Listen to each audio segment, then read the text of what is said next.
자, 북미 정상회담일과 겹쳤죠. 자유한국당 전당대회도 닷새 앞으로 다가왔습니다. 어제 부산 합동연설회가 열렸는데 고성과 폭욕설이 난무했던 이전과는 달리 이른바 태극기 부대가 조금 수그러든 그런 모습이었습니다. 전당대회 흥행에 악영향을 미치고 있다. 이런 당 안팎의 비판 여론이 작용한 것 아닌가 이런 생각이 드는데요. 먼저 한 의원님. 예. 어제 한국당 3차 합동연설회가 말씀드렸던 대로 태극기 부대가 좀 잠잠해졌습니다. 왜 그럴까요?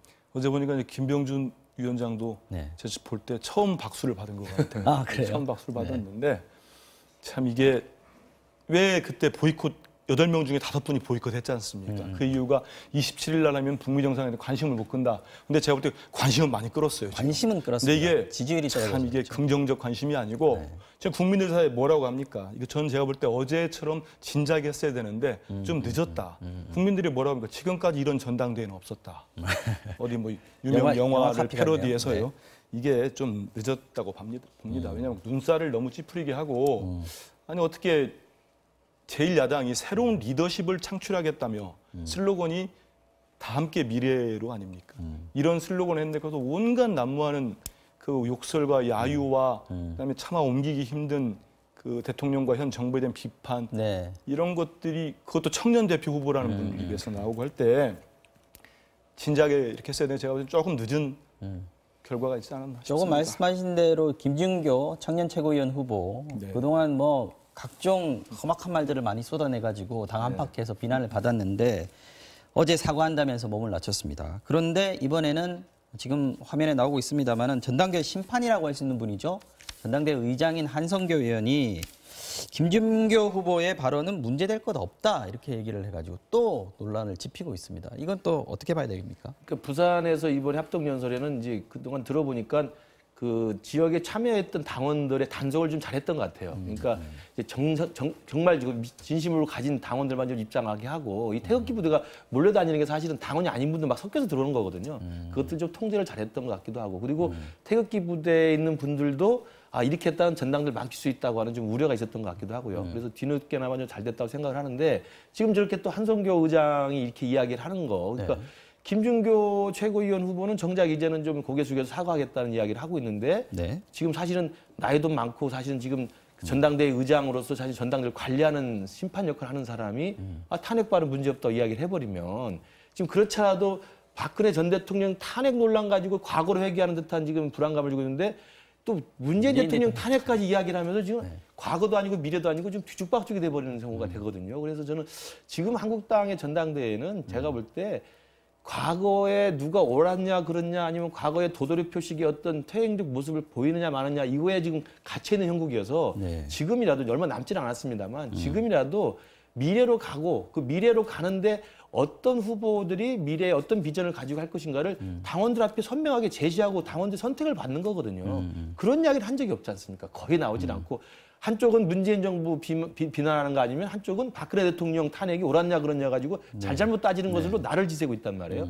그렇기 때문에 과연 제1야당의 미래를 놓고 지금 이게 당권이 제대로 서겠느냐는 우려가 나오는 거거든요. 저는 그래서 저 김준규 후보가 뒤늦게나마 저렇게 사과를 했다면 다행인데 저기에 정작 어른이라고 할 수 있는 한성기 의원이 저렇게 말을 해버리면 저는 분위기 다시 또 좀 심상치 않다고 생각합니다. 네, 말씀하셨지만 어젯밤 TV토론에서도 그랬고요. 박근혜 탄핵 공방, 이게 지금 전당대회 가장 큰 핵심 이슈로 지금 떠올라 버렸어요. 이 부분은 사실 자유한국당 자체가 여기에 좀 붙잡혀 있는 거 아닌가 이런 걱정이 드는 부분입니다.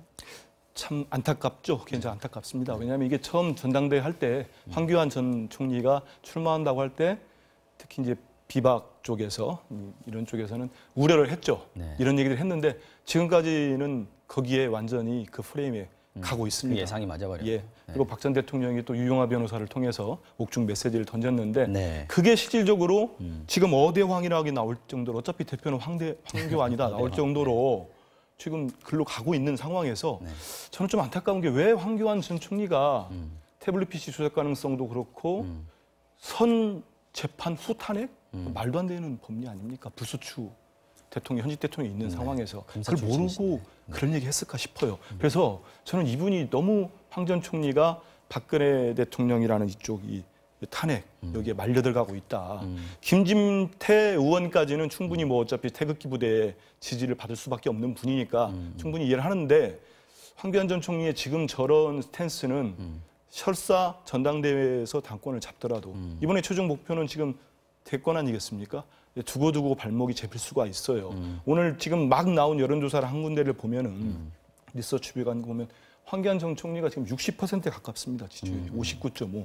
네. 또 2위를 근데 김진태 후보가 22.3, 오세훈 후보가 15.8 이러다 보면은 아 이게 진짜 이러면은 많은 국민들한테 물론 뭐 열성 지지자들한테는 좋게 비칠지 모르겠습니다만은 다수의 국민들한테는 이 전당대회를 통해서 이 자유한국당 지도부가 또 퇴행적으로 가는구나.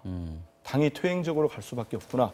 이런 뭐라 할까요? 절망적인 느낌을 갖는 분들이 늘지 않을까. 그런 어젯밤 TV 토론에서도 보면 김진태 후보가 황교안 후보를 좀 집중적으로 공략하는 그런 모습인 것 같아요. 아무래도 황교안 후보가 탄핵이나 뭐 이런 부분에 대해서 입장을 자꾸 바꿔가면서 어정쩡한 태도를 보이니까 그런 것 같긴 한데 그러면서 나온 얘기가 그 최순실 태블릿 PC 조작설 아까 잠깐 언급하셨습니다만 이거는 조작됐을 가능성에 대해서 얘기를 했어요. 그러니까 황교안 전 총리가 지금 계속 그 탄핵 프레임에 지금 수렁으로 들어가고 있는 말리고 거죠. 있는 그러니까 사실은 김진태 후보야 추격하는 후보고 어차피 태극기 부대의 가장 열성적 지지를 받는 후보니까 손해볼 게 없는 겁니다. 네. 이미 다 알려져 있는 이미지가 있기 때문에.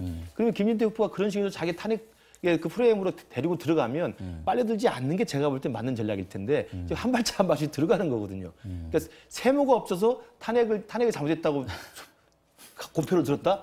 이것도 정말 말이 안 되는 이야기고 태블릿 PC가 조작됐다라고 이야기를 해버리면 온 국민이 촛불 들고 나와가지고 정치적으로 국회에서 의결을 가결시키고 헌법재판소가 인용을 하고 사법부가 지금 재판에 유죄 판결을 내리고 있는 이 상황이 역사적으로 정리가 됐는데 또 이걸 반대하는 거냐 부정하는 거냐로 할 수가 있는 거거든요. 저는 그래서 가장 놀라운 게 뭐냐면 전당대 결과를 봐야 되겠습니다만 황교안 총리가 지금 뭐 어차피 앞서가는 대세론을 형성했다고 하지만 대세론에 엎혀가지고 당대표가 된들 이 다음 총선 대선까지 가는 걸로 생각해 본다면 탄핵을 부정하는 당대표가 돼버리면 지금 이미 그렇게 프레임이 짜져버리지 않습니까? 네. 탄핵을 부정하는 당대표로 낙인 찍히면 이분 스스로의 정치적 대권 행보에도 문제가 될 뿐만 아니라 그 당대표 얼굴로 치는 내년 총선이 어떻게 할 겁니까? 오세훈 의원에서 지적합니다. 전당대회까지는 표를 얻기 위한 당연하죠. 어떤 스탠스라고 볼 수 있지만 집도끼를 그 이유가 얻는다는 더 문제다. 입장에서는 눈앞이 이익을 얻을 수 있겠지만 더 길게 보고 바둑에도 한 수, 두 수, 세 수 앞이 있지 않습니까? 두 수, 세 수를 생각하면 제가 볼 때 표를 깎아먹는 행위일 수 있는 거거든요. 그다음에 더 중요한 건 저는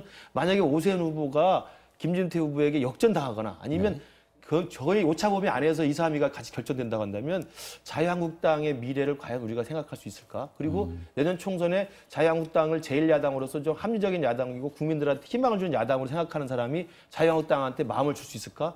아, 저기는 이제는 태극기 부대에 완전히 포위된 정당이구나 생각을 해버리면 자유한국당을 떠날 사람들도 저는 많이 있다고 생각합니다. 바른미래당의 기회가 옵니까? 기다려봐야 되겠죠. 자, 지금 컨벤션 효과를 계속 깎아먹고 있는 게 말씀하신 대로 한국당이 급격하게 우경화되고 있다 이런 비판 때문인데 오늘 또 보면 오전에 대학가 보수단체가 탄핵 공청회라는 걸 열었습니다. 근데 이거를 자유한국당의 정종섭 의원이 또 주최자로 이름을 올렸어요.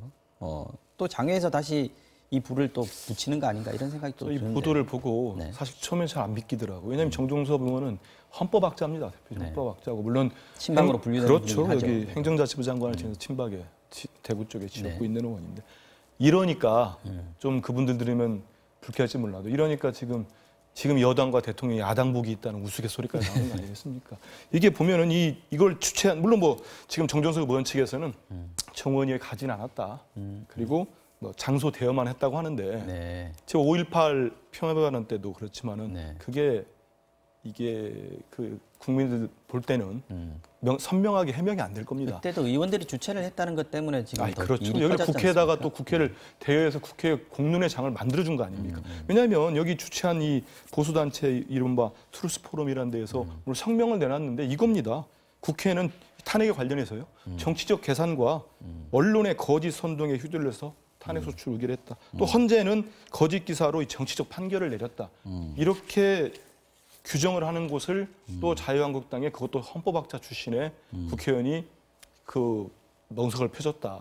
이거는 글쎄 또 이 역시 득보다는 자유한국당 입장에서 실이 많지 않을까 이 부분에 잠깐 간단하게 좀 언급을 해주신다면요. 저도 정정수 의원이 사실은 법학자이고 그다음에 장학까지 지내신 분인데 그 트루스 포럼이 물론 이제 아마 정정수 의원의 이제 개인적인 그 학연과도 여기가 있는 것 같아요. 그래서 아마 이제 장소를 제공해달라는 요청을 거부할 수는 없었을 정황이 있습니다. 그렇군요. 그럼에도 불구하고 정치인이고 장학과에 지내신 국회의원이면 정무적 판단이라는 게 있는 거거든요. 거부해야죠. 그러면요. 그러니까 지금 정의가 한국당 전당대회 앞두고 5.18 논란, 그다음에 탄핵 논란, 이것 때문에 지금 얼마나 시끄럽고 논란의 중심이 돼 있고 지금 당에 굉장히 부정적 영향을 미친다는 걸 아셨다면 이런 요청이 들어와도 고사를 했어야 되는 거죠. 근데 그런 부분이 없었다고 하는 것은 제가 볼 때 여전히 TK 정세 또 이렇게 같이 있는 게 아닌가. 그런 면에서 좀 안타깝다는 생각이 듭니다. 알겠습니다. 오늘 정치 와호 장룡은 여기서 마무리를 해야겠습니다. 김근식 경남대 교수 그리고 한민수 전 국민일보 논설위원이었습니다. 두 분 고맙습니다.